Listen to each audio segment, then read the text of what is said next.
Not to be confused with the TV show In Living Color, which we'll talk about in a bit.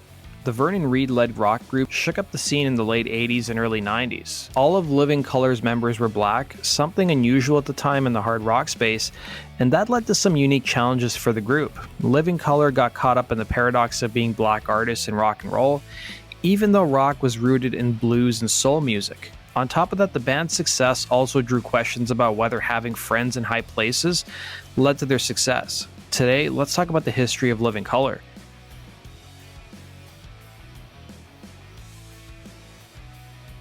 The roots of Living Color began with guitarist Vernon Reid, who was born in London, England, before moving to New York City at a young age. By the early 80s, Reid was making a name for himself as an accomplished guitar player in both the post-punk and progressive jazz scenes. He would be a member of the group Decoding Society, while also forming his own band in 1983 that would eventually morph into Living Color. By 1985, Reid would leave Decoding Society, choosing to focus on his own group, while also forming an organization called the BRC, or Black Rock Coalition. That was a non-profit that fought against music censorship, broke down racial stereotypes in rock, and promoted black artists. By 1990, the BRC would boast 30 artists and nearly 200 individual members. The BRC would be instrumental in helping formulate the classic lineup of Living Color, as we'll discuss in a bit. Rolling Stone magazine would run a profile on the band in 1990, highlighting Reid's goals with Living Color, stating, and I quote, "Reid had a clear idea of what he wanted Living Color to be, a full-tilt rock band celebrating the continuing vitality and enduring promise of Robert Johnson, Billie Holiday, Bo Diddley, Sly Stone, Ornette Coleman, and Bad Brains, to name a few, with the muscle and volume of Led Zeppelin." The band's lineup, in addition to Reid, would be made up of vocalist Corey Glover, drummer Will Calhoun, and bassist Muzz Skillings. The band's drummer Will Calhoun was a graduate of Berklee College of Music in Boston, and he had worked with Jaco Pastorius and toured with Harry Belafonte. He would meet Reid through the Black Rock Coalition, while bassist Muzz Skillings was from Queens and played salsa, jazz, and rock in a variety of bands growing up before attending City College studying music. Skillings would meet Reid through the Black Rock Coalition. It was during the early days of Living Color that Skillings contemplated becoming a New York City firefighter, but abandoned his plans once the band started to gain more momentum. The band's vocalist Corey Glover was a student of Dowling College in Long Island and served as a DJ at a college radio station, in addition to some brief acting roles, including landing a spot in the Oliver Stone film Platoon. Reid was impressed with Glover after both men attended a birthday party of a mutual friend, and Reid heard Glover sing Happy Birthday. While Glover didn't join the band through the Black Rock Coalition, he could relate to the organization's message, telling Rolling Stone, "The first time I went down to meet an agent, they had me read some copy and they said, too ethnic. And my mother was an English teacher at the time. If I spoke any less than perfect, I'd hear about it. Then about a year and a half later, I did this radio commercial for some all-over body scent. The guy came out of the control room and said, 'It's just not black enough. Could you make it blacker? What do you want me to do, slap it on?' That was the rudest thing I'd ever heard," he'd recall. By the time Reid founded Living Color, there was a wide perception that he was the leader of the group, with Glover telling Rolling Stone, "In New York, people thought of Living Color as Vernon's band," which in a way it was, and the first video, Middleman, was too disjointed. It didn't show us as an entity interacting enough. Long after the first album was out, people still thought of us as totally Vernon's thing. Despite that perception, the band came up with a memorandum of understanding for how they would operate as a band, with Glover adding, "It gave us a united front in dealing with the outside world. For example, one of the items in the document was that we were a band and that we all had a voice and a vote in making decisions, but Vernon would be the executor for the rest of the band, the principal negotiator, because he was the founder." One of the biggest breaks the band landed was when Vernon Reid auditioned for Mick Jagger's solo band. The Stones frontman was so impressed with the guitarist that he agreed to attend one of the band's shows at the now-defunct CBGB's, and also in attendance that night was guitarist Jeff Beck. Jagger enlisted Reid to play on his solo album Primitive Cool, but Reid wouldn't play as part of the touring act as he was committed to Living Color. Reid would tell Louder Sound his thinking that night when Mick Jagger was in the audience, as well as Jeff Beck. "Before we went on stage, one of our managers told me, 'He's here.' I didn't tell the rest of the band and just tried to put his presence out of my mind." The Stones frontman would end up producing a collection of demos for the band and help them nab a deal with Epic Records. Reid would tell Louder Sound, "In a very singular way, Mick Jagger is rock and roll. We even had been considering the possibility of making records independently, But Jagger's belief in us opened a lot of doors. In addition to that, the band found some supporters in MTV's Kurt Loder and Rolling Stone's David Fricke. The band's first album for Epic Records would be 1988's Vivid, and it wasn't an immediate success. It took almost a year to break the album, and it only happened after MTV finally added the video for the single Cult of Personality. The band followed it up with another big single in Glamour Boys. But Cult of Personality would become the band's best-known song, and it would be written before the band nabbed a record deal, as it was composed at a rehearsal space in Brooklyn. Reid would tell Louder Sound the message of the song, saying, "Cult of Personality was about celebrity, but on a political level. It asked what made us follow these individuals who were larger than life, yet still human beings. Aside from their social importance, Malcolm X and Martin Luther King both looked like matinee idols. That was a strong part of why their messages connected. The song would end up being a top 20 hit in America." Bassist Mus Skillings would tell Spin Magazine about MTV's role in the band's success, saying, "MTV probably prayed for a black rock band to take the heat off. MTV had been long criticized for ignoring black artists, and there's even a video on MTV's YouTube channel which features an interview with David Bowie criticizing the network on this issue." The success of the group's debut album was also helped by a 2-year non-stop tour that saw the band play all over the globe, headlining their own small club shows, in addition to opening for the likes of the Ramones, Joan Jett, Robert Palmer, and Anthrax. They would also land a huge opening spot for the Rolling Stones as part of their Steel Wheels tour. It was during the Steel Wheels tour that Living Colour shared the stage with Guns N' Roses during a 4-night stint in Los Angeles in October of 1989. This was during the time that Guns N' Roses' song "One in a Million" had garnered a lot of controversy over its incendiary lyrics, with frontman Axl Rose being in the media crosshairs. Side note, guys, I've done a whole video on the controversy behind "One in a Million." The link is down below. Guitarist Vernon Reid would be quoted in the media giving his thoughts on the Guns N' Roses track, slamming the language in the song and rejecting the use of labels. It was during one of those nights Reid would come face to face with the Guns N' Roses frontman, who defended himself, and the pair shook hands and agreed to talk things out later.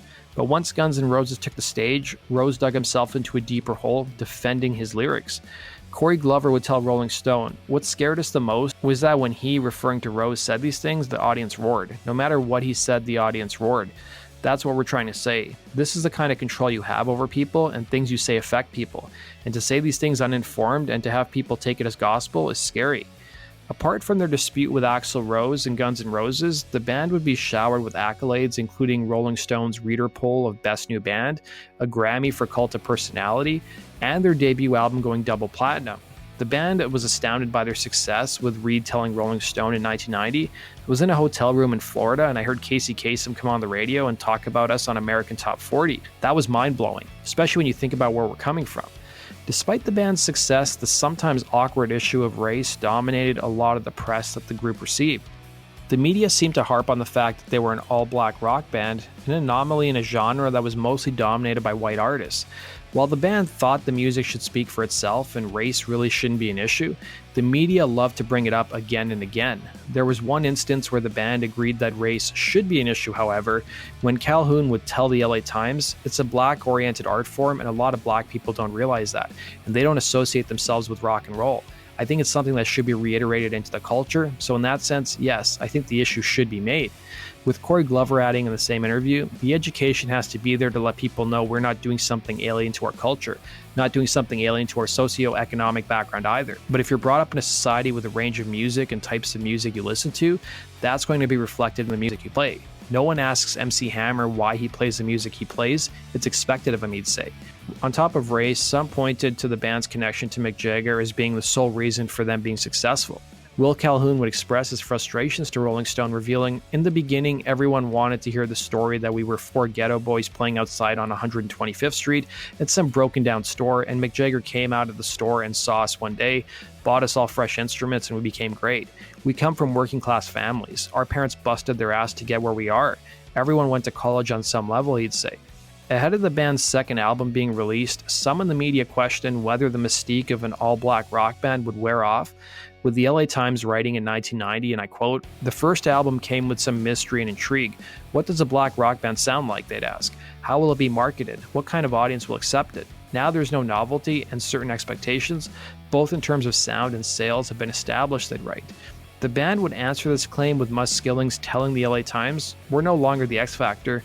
With Glover chiming in, when a band does a first album and it does well, they have nothing to lose. The question becomes, how much do you believe in your concept? How much do you let people's expectations and the thought of losing your success affect your work? And the main thing is it's important to keep your work away from that. Despite the idea of the mystique being gone, some media outlets still kept up the superficiality of having an all-black rock band, with Reid telling the LA Times, "Part of it's wearying because you deal with it so much. We've done interviews where not a tune has been talked about.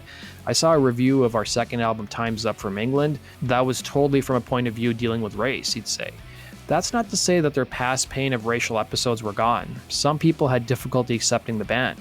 Rolling Stone would describe one instance in which Rip magazine published a photo of Living Colour with their tour mates Anthrax, and one angry reader of the magazine would send a copy of the issue back to the publication's headquarters with the faces of the members of Living Colour burned off. In 1990, the band would find themselves in a lawsuit with Fox Television over the network stealing their name and logo for their new variety sketch show In Living Colour.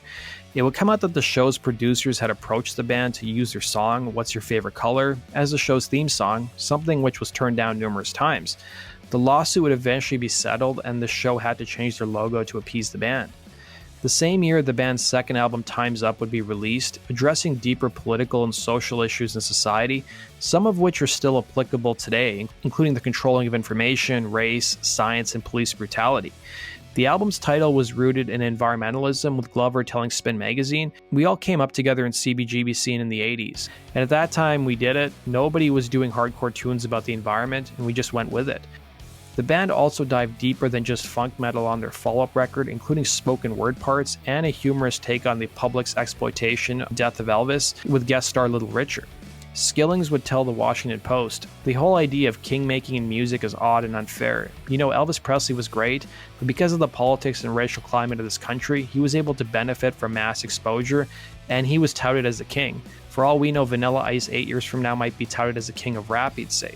Perhaps the band was too ambitious with their second record, as some critics didn't connect with it, with Rolling Stone writing, "Vernon Reid is surprised and rather bummed that some reviewers have mistaken the explicit urgency of the lyrics and the jump-cut musical frenzy of Time's Up for humorless, hard rock didacticism, high-decibel pulpit pounding for the soundbite generation." Despite critics' thoughts, the band's second album shot quickly up the Billboard charts. It debuted at number 82, and the following week it rose to the top 20. While rock radio was the last place to embrace the band's first album, they took an immediate liking to the lead single off the record, Type, with it soon appearing on the top 10 on the adult-oriented rock airplay charts. In 1991, the band released their first EP, Biscuits, and toured as part of the first iteration of Lollapalooza. By 1992, the band's bassist Mus Skillings would leave the group, citing creative differences and his need to explore other types of music. He would leave the band on good terms and would rejoin them from time to time in the future. He would be replaced by bassist Doug Wimbish. The band's third album, 1993's Stain, would be delayed, but that was due to the fact that the band felt rushed with their second record, with Calhoun telling the Seattle Times, "We felt pressured to record Time's Up. We did our homework this time. Having time off made us more focused. Stain is a lot harder. It's our best record," he'd say. The lyrics would also prove to be darker on their third record, tackling issues such as racism with songs like Auslander, a reference to Calhoun's experience in Germany, and would feature songs discussing bisexuality and the disgruntled postman. The songs on the record also expanded to subject matter outside of the band, with the track Nothingness dealing with Calhoun's dysfunctional relationship with his brother.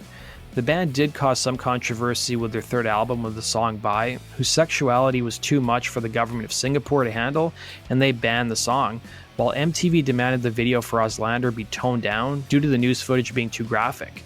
The group's third album, Stain, failed to go gold or platinum like their first two records, moving around 250,000 copies. The band would release a best-of compilation in 1995 called Pride, and break up the same year.